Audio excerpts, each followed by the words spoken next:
All right, everybody. We're talking about evaluation, business planning. I know Jillian's been here before. MJ hasn't had enough of me, apparently. Montana's Otter's here. Lorraine, hey, it's nice to see you. Hi, Oh, Tamara's back. Emily, I don't know if. Okay, well, anyway. All right. Hi, everybody. I'm Ann Price from Community Evaluation Solutions. Clearly we are at the end of the round robin, so I'm here to talk to you about business planning. Hopefully you got the link. It's in the Google Doc that Emily is sharing. I also shared earlier, I don't know if you saw it, but there's a link to a template that I created for the folks that come to my office hours. So this is Ann's style of business planning. Please don't do this if you are opening up a coffee shop or need to like actually have a brick and mortar building, because the bank is going to laugh at you.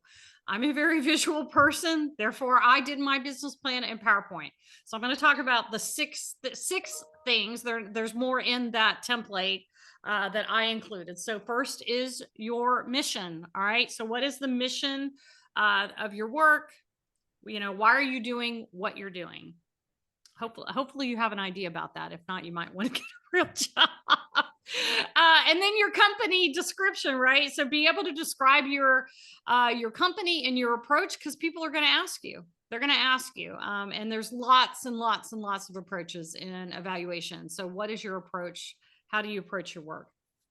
And then spend some deep time thinking about the problem that your customer, your ideal client, is trying to solve, right? And what are some of the hard and soft skills that you have that can address those issues? And then your competition. We all love each other, we hope.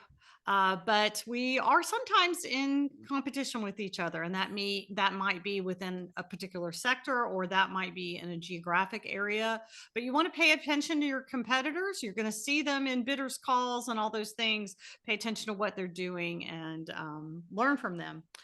And then I want you to spend time thinking about your persona, right? What is your brand identity? How do people describe you? Not how you describe yourself, but how do people describe you? And so one of the examples that I always give is people usually describe me as someone who can explain evaluation in a very accessible way.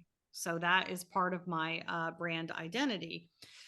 If you're not sure what your brand identity, ask a couple of people who know you very well. Ask them to describe yourself. It's really hard for us to do this kind of introspection rather. So ask a friend, and then really spend a lot of time thinking about your ideal customer avatar, or your ICA. That language comes from marketing. We may not be super comfortable with it. I came in and was in the background when Mary Frances was just listing all of those great books that she was talking about, getting your MBA and all that. So that's a marketing tip. Think about who you're trying to serve, who your ideal customer is. It relates to what I said earlier about thinking about what their problems are. But in marketing, they'll tell you to think very deeply about who they are. What do they look like? How old are they? What's their favorite dinner? I mean, they ask you to get super, super specific. And the reason why you do that is because then you know how to talk to them, right? You know how to bring those things together, speak in a language that they can understand, and help them identify what their problems are. So those are some of the things that are in the template. There's other things in that template as well. So I'm going to hush right now, and I want to hear from you guys. Do you have a business plan? Do you? Jennifer, I love it. No, don't have it. Do you think it would help you, Jennifer? I really appreciate the way in which you have mapped this out, because traditional approaches to business plans, first of all, I don't think I could do, and maybe this is me just looking for another excuse to dodge it. It just doesn't seem to reflect the reality of not only who I am and how I think and operate, but also the sort of work I do and how I've seen things play in the real world over a couple of decades of getting projects, getting and managing projects for clients.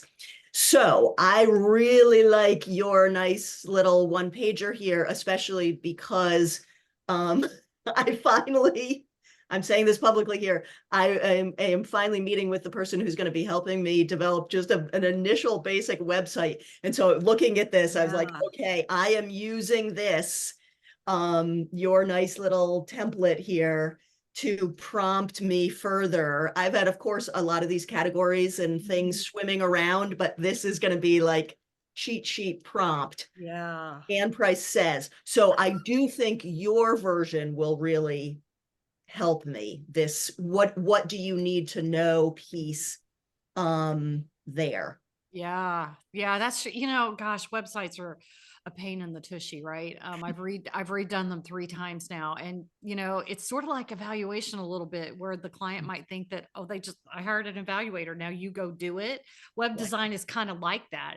They need to know the language. They need to know who your ideal customer is. Who are you trying to talk to? How do you talk? Right? What kind of language do you use? Because your website needs to reflect all this. So I'm so glad that's going to be helpful. The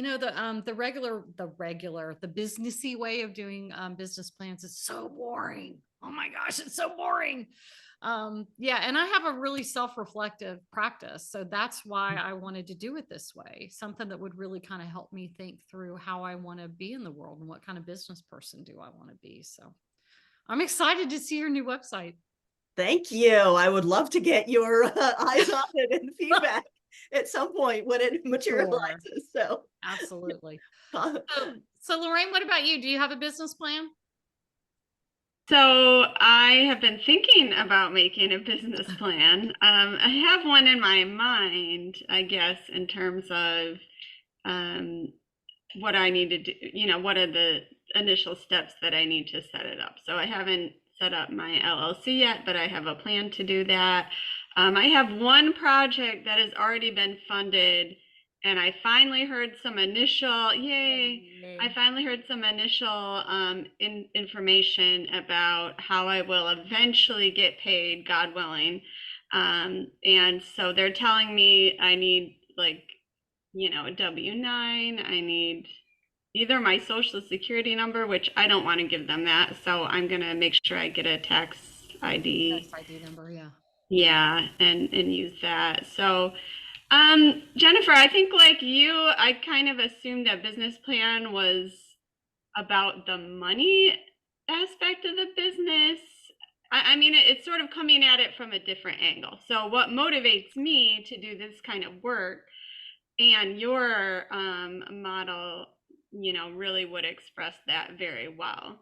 I think you could come at it from the other side and look at it from, what is the market here for what I would like to offer? Is this actually viable? So, and those are the things that scare me, I guess, as a almost pure academic person. So I feel like that's maybe what I need to focus on. I feel like I have a good sense of my ideals as an evaluator, why I want to do it, who I want to work with, the kinds of projects that I would like to do. But anyway, there's so many things that I think you need an in to like start, working on the problems. So well, revenue's certainly there, Lorraine. And feel free, take this template and make it yours. Put your own logo, put your own colors, make it beautiful, make it reflect you. The revenue is there. So we talked about this in office hours Tuesday. I asked people a couple of questions, and one of the questions was, what is your revenue goal for 2024? Right. I didn't ask them to, we didn't speak it out loud. It's a private space, right?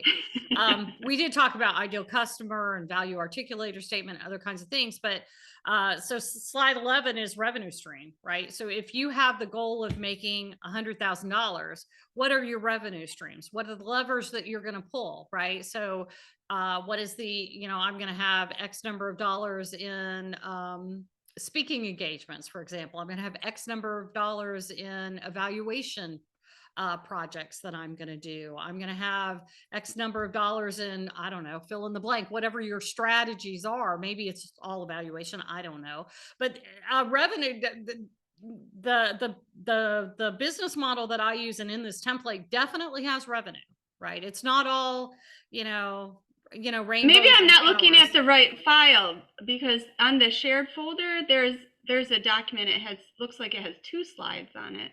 That's probably the cheat sheet, but if you look Oh, under the resources like CES business plan template, I will share, and I shared that in the chat. When we come back to the oh, did you? room, Oh, I'll okay. share it again. And so there's a link Okay. to a Google Doc that I created for folks that come to office hours, and it's a PowerPoint template that Oh. you can use to make it your own. So sorry for the confusion.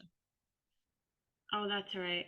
I realized the other day I was sharing my screen for like 20 minutes and I actually wasn't sharing it at all, so no one could Yeah. see. Okay. So yeah, absolutely. You have to think about revenue as part of your business plan, right?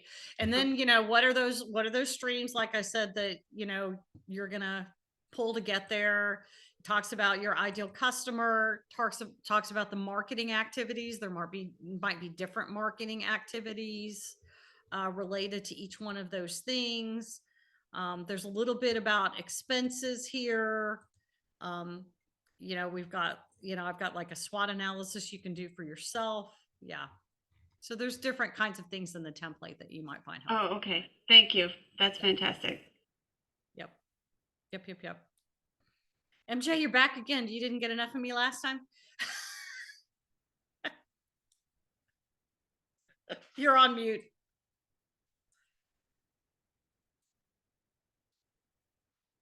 And I'm assuming. Kind of. I was just I just wanted to hear what other people had to say about their business plans. Oh, gotcha. Yeah, to me, like I say, it's really a self-reflective practice. I told some folks, I think earlier, that I did my first one when I started my business in 2004, and then I didn't look at it again until 2020. And now I revisit it every year. Because your business is going to shift over time, right? Where I am now is a lot different than I was 20 years ago. And it'll probably be different a time or two before I decide I'm going to be MJ and get smart and retire and do it on the side. And 1 minute left. Yeah. Yep. Any other questions or thoughts?